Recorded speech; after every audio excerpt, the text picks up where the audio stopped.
Hey everybody, Jim Perry here. Happy New Year and welcome to my Backroads metal detecting end of year wrap up video. So the previous year of detecting looked a bit different for me as I didn't venture out to a whole lot of brand new permissions. I was diagnosed with SVT early in the year and had a heart ablation done for that in July. So I stuck pretty close to home at very familiar locations. That said, I feel like I had a pretty successful year. I led several camps and classes for youth, have still been active with the Zumbro Valley Treasure Hunters Club, still serving as their vice president, and earned the title of Treasure Hunter of the Year this year, a title that I'm very proud to hold. I also started a brand new series called Sounds of Silence. You'll see that here in the video. So I wanted to take a few minutes today to share what the experience of metal detecting looks like for me and to share a few of my very favorite finds this year. Take a look. Oh my gosh, I am so excited. I'm right in the middle of the driveway here and I just found a bucket list item that I have always wanted to find. I have watched video after video of people who have found these and I have felt so bad that I have never come across one myself. So again, I'm right in the middle of this driveway, terrible digging, but the ground is pretty wet, so not as bad as in July or August. Oh, I just found my first thimble. Here it is, right in the middle of all this gravel. Oh my gosh. Oh, this is beautiful. I'm sad to see that it's squashed, but it looks like it might even be silver. Oh my goodness gracious. Let me clean this off and see what this design might say. Oh, I'm so excited. Very cool. Just a second. Well, I can't tell for sure if it's silver or not. I tried to open it a little bit, but I'm afraid of breaking it. It is quite heavy. It, unfortunately though, is pretty thin. It could be heavy because of the soil that is stuck inside there, but at least for now, I'm at least going to hope that it's silver. But again, my very first thimble, absolutely beautiful. I am so thrilled about finding that today.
Strong signal here, and it is round, so I thought we'd take a look at it together.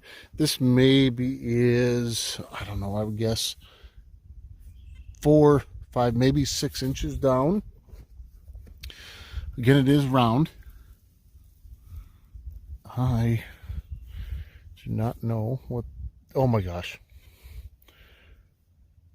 I just found another bucket list item. Oh my gosh, I've always wanted one of these. Oh, it's got a crack in it, but it is not broken. A very small Conestoga bell. Give me a minute here. I want to clean this off very, very carefully. So I got this all cleaned up. It is an absolutely gorgeous, tiny little Conestoga bell. And it is so shiny, I'm not sure you're going to be able to see it clearly. Unfortunately, the clapper is completely gone.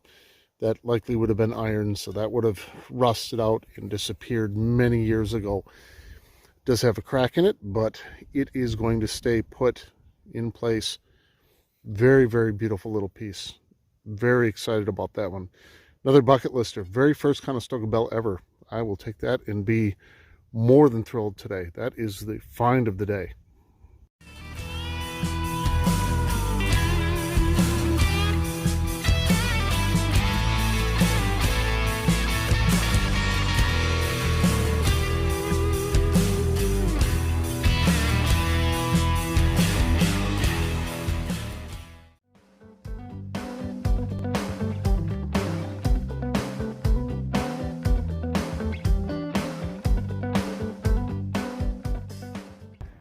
So Pat, Pam, and I have been digging nothing but bullets in this front yard. So I decided to hit the driveway again one more time and go back and forth, and almost a surface find here. I have a button.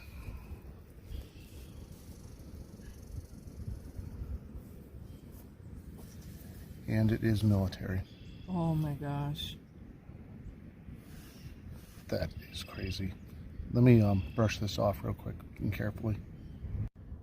Oh my goodness, I'm still shaking. This is my first, I'm assuming, real military button. Got it brushed off very, very carefully. I don't want to do anything more to it as I'm afraid of damaging it. The back is completely intact. I can't believe it didn't get destroyed sitting here in this driveway. It does say Waterbury on the back. I'm not sure if it says anything on the bottom part of it there. So I have reached out to a couple people for information on this to see what it might actually be and from which war.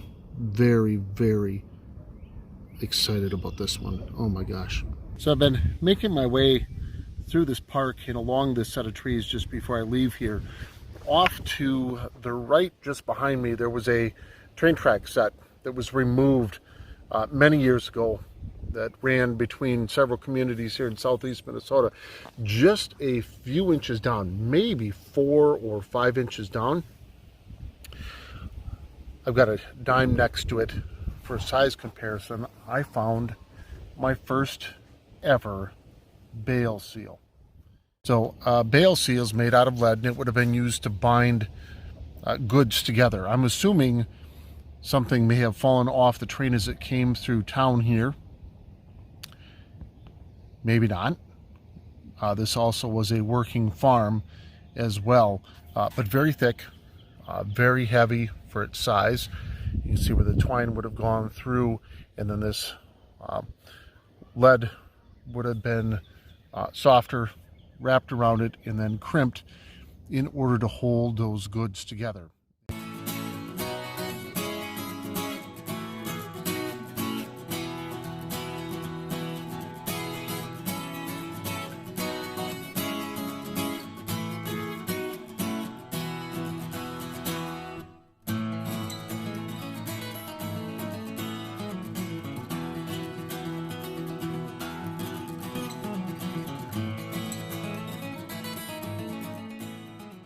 So I am in Dodge Center, Minnesota. I'm at Triton Public Schools, and I am working with the Zumbro Education District Summer Academy again this summer. And I gotta tell you, my aim was not only to inspire them through some of my experiences with metal detecting and my love for the hobby, but also to get machines in their hands and get them practice using it. That's really what this class is all about. What I didn't expect was some of the luck that they would have in actual items they would find this week.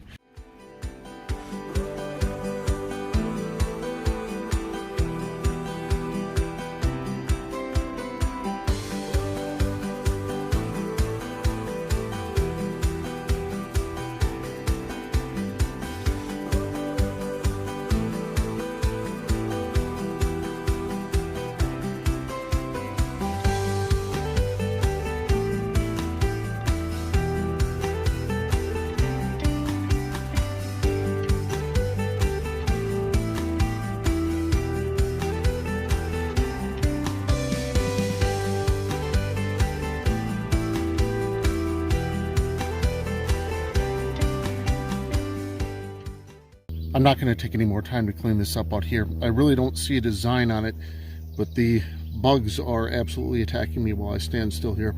I'll clean it up more at home to see if there's any more information I might be able to get off of it. But glad to actually leave with my second thimble ever here. Very nice.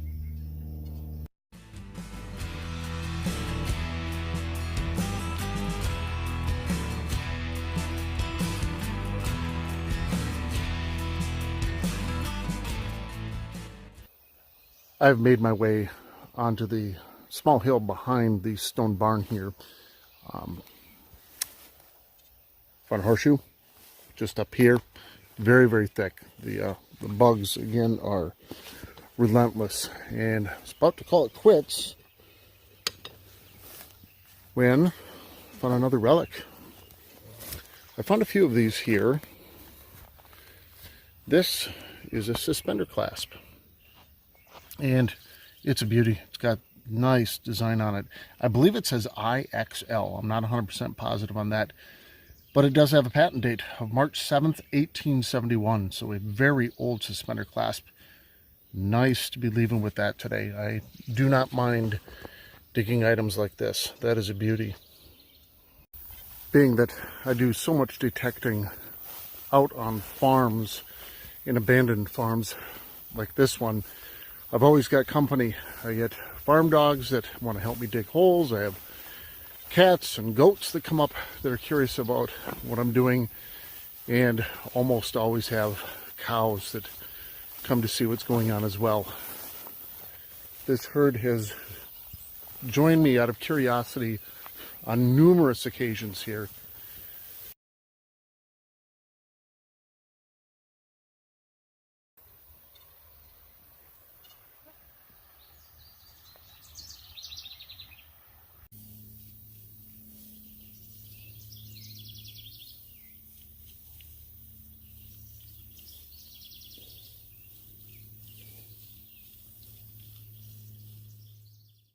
Parked right in front of the barn, decided one last trip up and down the driveway here, thinking maybe I'd have some luck.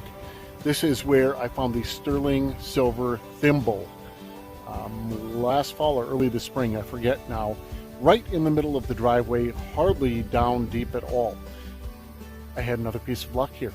I really have only had one strong target, and I'm going to call quits with this one. Let me show you what I've got. So again, making my way up and down the driveway here one last time before leaving after about an hour here, and not much luck. And right in the middle of the gravel, a very, very strong 90. Almost always dig 90s. Not sure if you could see what this is yet. I technically have found two of these. The first one I found my very first year of detecting, and I threw it away not knowing what it was, and did end up finding one not long after that. I don't believe it.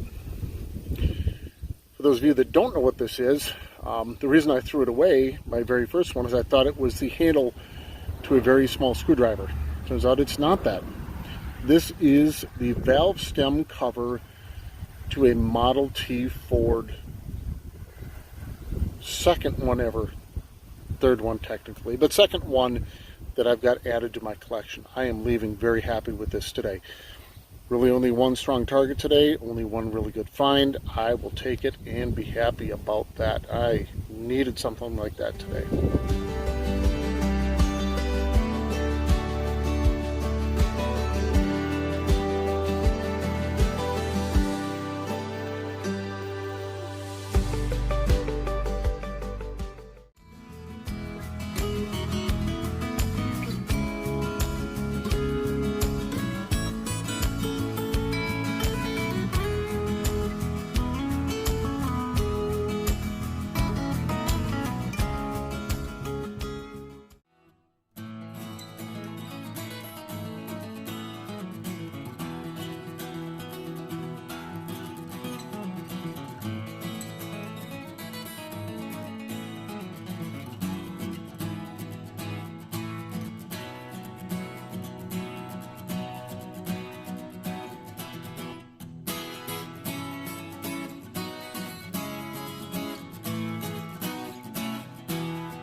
So these are the majority of my finds from this morning, aside from some trash and a lot of bottle tops and pop tabs.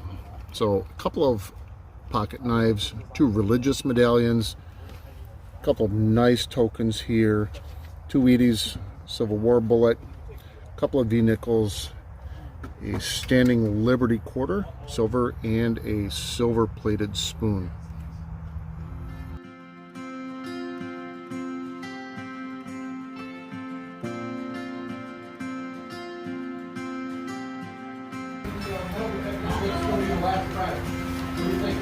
Pretty good, pretty good.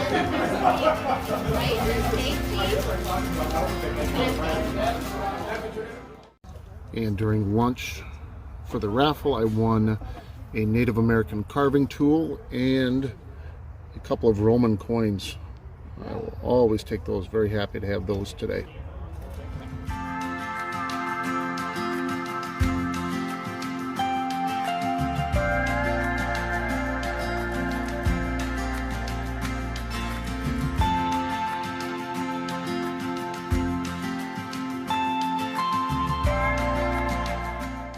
So my afternoon went a little bit better. Found some interesting items over on this side of the parking lot in field 2. Let me show you what we've got. All right, well, here are my finds for this afternoon. I've got a couple more wheat cents, 2 Indian heads, the hat to a Monopoly game piece, a Jefferson silver $50, 2 more Civil War bullets. I think they're both 3 ringers. A British, I'm not sure exactly which penny or half penny. I'll have to do some research on that when I get home. And 2 military bullets. Very, very nice. I'm excited about those.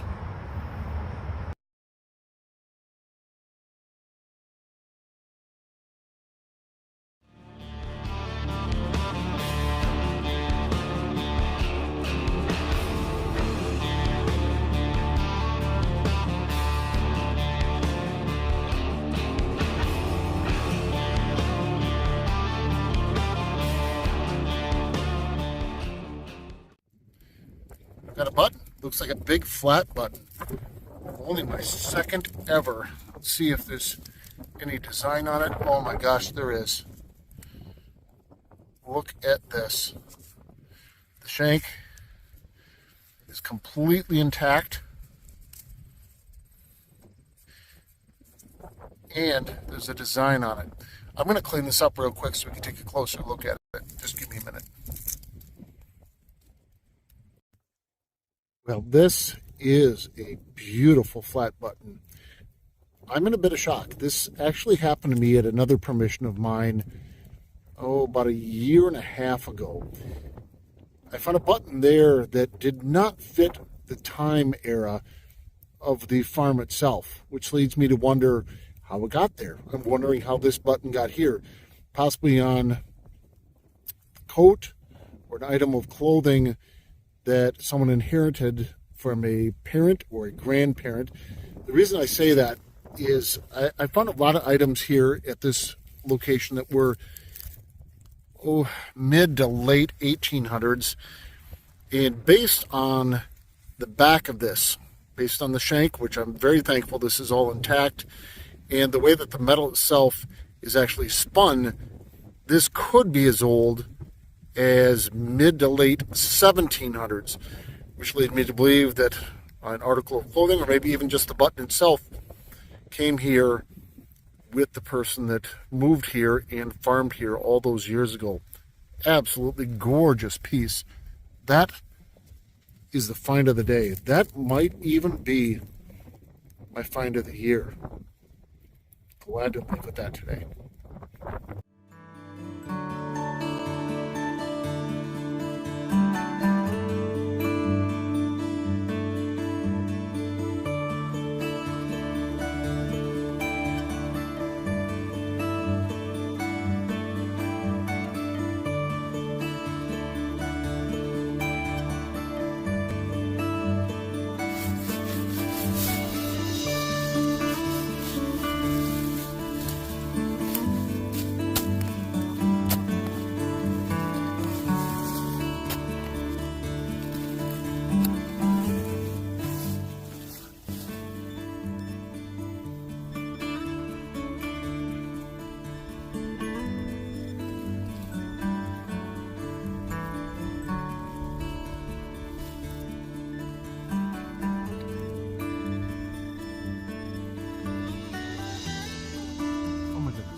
So I was literally just walking back out of the woods after not very long back here and only finding lots of trash.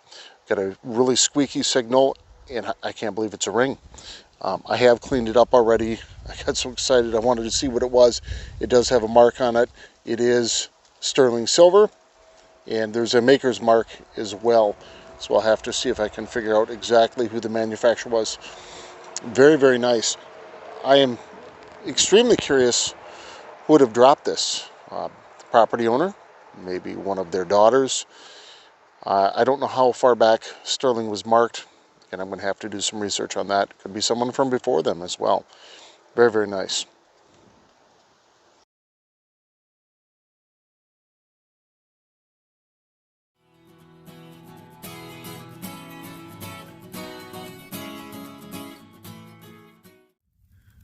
Flip this pile of dirt. I have not looked at it yet. It is small and it's round. I found quite a few Indian head cents out here from the 1880s and 1890s. I'm going to take a guess that that is what we have here. Looks like it. It is. It's another Indian head cent. Let's get it wiped down and take a closer look at the date. I'm not sure if on video you're even going to be able to see the date on this. This is now the second oldest coin I have ever found. I'll have to put a photo of it up. Front side is wiped almost completely smooth. But the date on here is 1874. Very, very nice. I have never, with the exception of one other coin, a shield nickel, first year 1866. In another field, found a coin this old. Very, very smooth. Backside is in slightly better shape. This is the side that lets us know exactly what it is. Oh, thrilled to be leaving with that today. Very, very nice. Excited about that. Well, the turning of the soil here has done exactly what I was hoping it would. In addition, again, to pulling up all kinds of sheet metal and trash and small pieces of brass, which all sound very, very good on both of these detectors. It's also pulling, obviously that coin wasn't very deep. And then I have a relic here. I just quickly broke this clump apart and then dropped it back down so we can look at it together. It is round, and it is a button, and it is, oh my good Lord, very old. I want to clean this up really, really carefully before we take a quick peek at it. Give me a second. Well, I've cleaned this button up, and I could be completely wrong. Again, I'm wrong an awful lot. But based on the style of the button itself, the material, and the way the shank is attached, and really this one is clearly drilled, I'm thinking mid-1700s again, maybe even slightly older than that. Again, I could be completely wrong. I'm going to have to do some more research when I get home. The other two buttons I found recently here were 1760 to 1800. So entirely possible that some buttons came along with the person who moved here from out east or came from overseas and settled in this part of the state.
And with that, 2022 is a wrap.